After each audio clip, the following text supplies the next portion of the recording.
భారతదేశపు ప్రతిష్టాత్మకమైనటువంటి company L&T Qatar సంబంధించినటువంటి liquefied natural gas LNG project కైవసం చేసుకుంది. ఎల్ఎన్టీ ఇచ్చిన స్టేట్మెంట్ ప్రకారం అయితే వాళ్లకు ఇది ఒక అతి పెద్ద ఇప్పటి వరకు వచ్చినటువంటి వాళ్ళ కంపెనీ చరిత్రలోనే ఇది అతి పెద్ద ఆర్డర్ గా వాళ్ళు అభివర్ణిస్తూ ఉన్నారు. సో ఆల్మోస్ట్ ఖతార్ కి సంబంధించినటువంటి ఎల్ఎన్జి ప్రొడక్షన్ లో ఆల్మోస్ట్ 50% ఈ కొత్త ప్రాజెక్ట్ వల్ల వాళ్ళు ప్రొడక్షన్ చేయబోతున్నారని తెలుస్తోంది.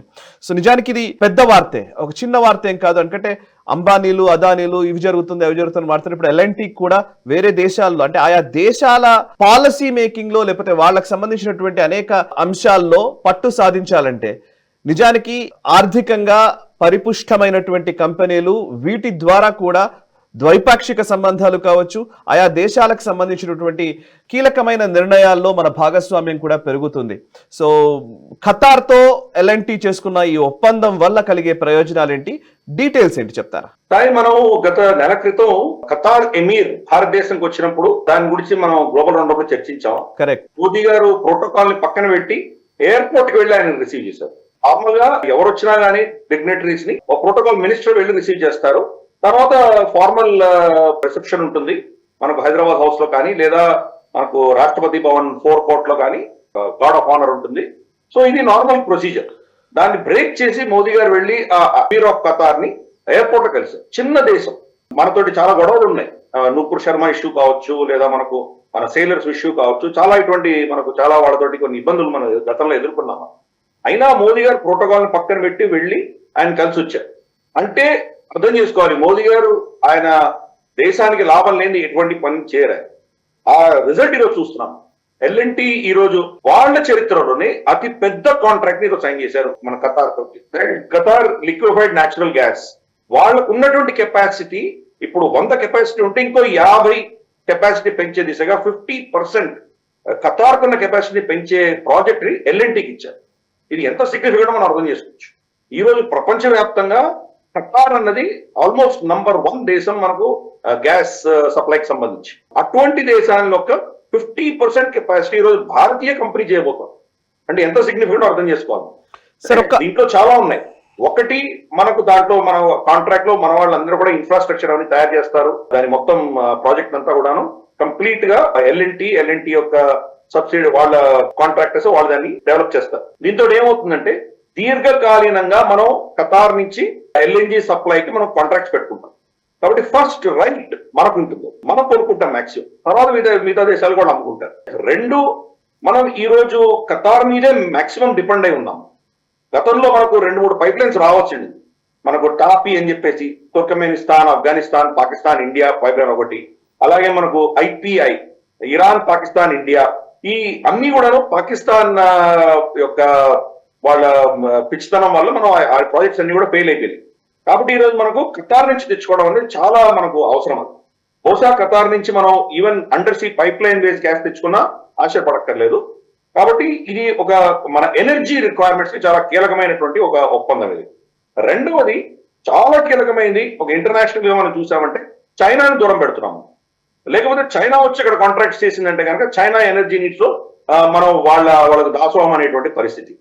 కాబట్టి చైనాని దూరం పెడుతున్నాము, మన ఎనర్జీ నీడ్స్ సెక్యూర్ చేసుకుంటున్నాము. మూడవది, అమెరికన్ బ్లాక్ మెయిల్ నుంచి కూడా మనం తప్పించుకోవచ్చు. ఎందుకంటే రేపు డ్రిల్ ఉన్నాడు కదా డొనాల్డ్ ట్రంప్, మా దగ్గర కొనాలి, మా దగ్గర కొనకపోతే మీ మీద శాంక్షన్స్ వేస్తాను, టారిఫ్లు వేస్తాను, ఇటువంటి బెదిరింపులు చేయొచ్చు.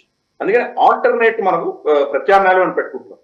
కాబట్టి మనకు ఎల్ఎన్టీ కాంట్రాక్ట్ వచ్చి ఉండొచ్చు, కానీ స్ట్రాటజీగా భారతదేశానికి చాలా కీలకమైంది. అందుకనే మోదీ గారు ఒక చిన్న దేశమైనటువంటి ఖతార్ ఎమీర్ వచ్చినప్పుడు ఆయనకు వెళ్లి ఎయిర్పోర్ట్ లో స్వాగతం పలకడం ఉన్నది. ఇప్పుడు మన దాని యొక్క మతలబ్ ఏంటో ఇప్పుడు అర్థమవుతుంది. సార్, ఒక్క విషయం అడుగుతాను మిమ్మల్ని. యాక్చువల్లీ ఖచ్చితంగా ప్రజలకు కూడా తెలవాల్సిన అంశం కాబట్టి, ఎల్ఎన్టీకి ఒక కాంట్రాక్ట్ వస్తే ఎల్ఎన్టీ జేబులు నిండుతాయి, వాళ్ళ స్టాక్స్ పెరుగుతాయి, లేకపోతే వాళ్లకు లాభం చేకూరుతుంది. అదానికి ఒక ప్రాజెక్ట్ ఐఫా ప్రోట్ ని వాళ్ళు డెవలప్ చేస్తున్నారంటే వాళ్ళకు వస్తుంది, అంబానీకి అయితే అంబానీకి వస్తుంది. కానీ దానికోసం మోదీ గారు ఖతార్ దేశాధినేతకి అంతగా మోకరిల్లారు. ఇట్లాంటి చర్చలు జరుగుతూ ఉంటాయి కదా. సో అంటే మన భారతదేశంలోని వ్యాపారవేత్తలకు అద్భుతమైన కాంట్రాక్ట్లు ఆయా దేశాల నుంచి రావడం వల్ల ఈ దేశానికి లాభం ఏంటి, దేశంలోని సామాన్యులకు మిగతా ప్రజలకు జరిగే ప్రయోజనం ఏంటి చెప్తారా? దేశం అంటే ఏంటి? దేశం అంటే ప్రభుత్వం ఒకటేనా? కరెక్ట్.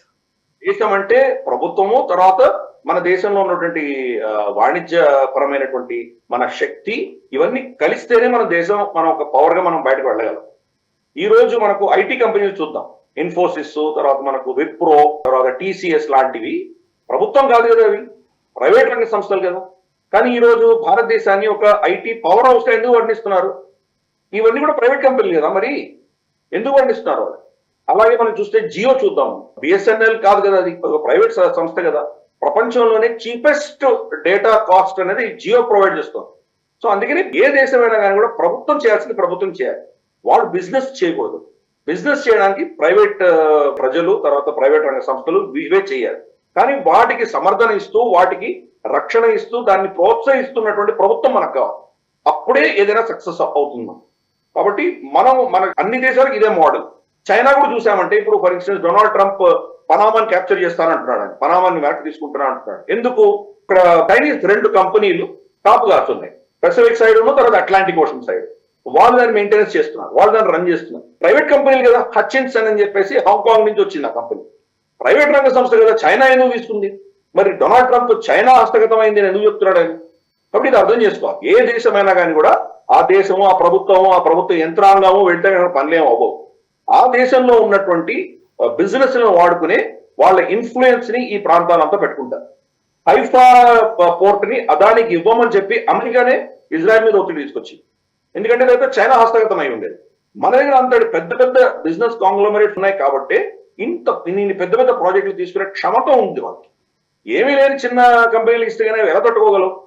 ఈ రోజు so called communist China billions and billions of dollars ఉన్నటువంటి కంపెనీలను ఎన్ని తయారు చేసుకున్నారు. ఈరోజు హూవై కావచ్చు, లేకపోతే మనకు ఇతరత్ర మనకు కంపెనీలన్నీ కూడా వాళ్ళ ZTE కావచ్చు, టాక్ లాంటివి కావచ్చు, $1 ట్రిలియన్ ఒక బిజినెస్ లో వాళ్ళ మార్కెట్ క్యాపిటలైజేషన్ ఉన్నటువంటి కంపెనీలు అవన్నీ.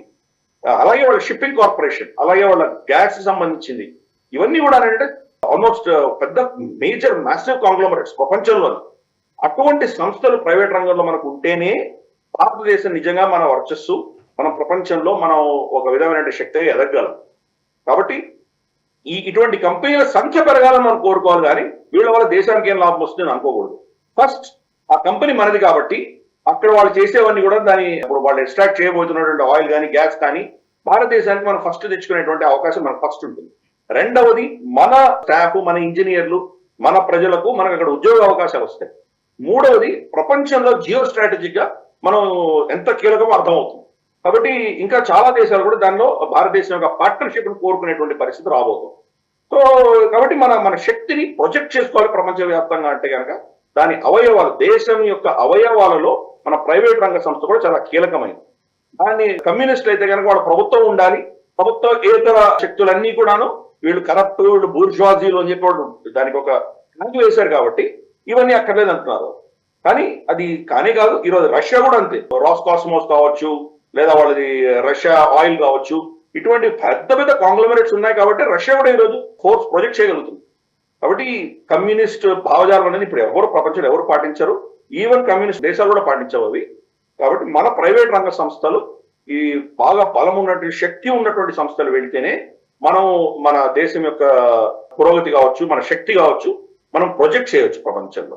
ఈ వీడియో మీకు నచ్చినట్టయితే లైక్ చేయండి, 10 మందికి షేర్ చేయండి. అలాగే కామెంట్ల రూపంలో మీ అభిప్రాయాలను మాతో పంచుకోండి. Nationalist hub group of channels ను సబ్స్క్రైబ్ చేసుకుని తెలుగునాట జాతీయవాద జర్నలిజాన్ని ప్రోత్సహించండి. ఈ వీడియో కింద ఉన్న బెల్ ఐకాన్ పై క్లిక్ చేయడం మర్చిపోవద్దు.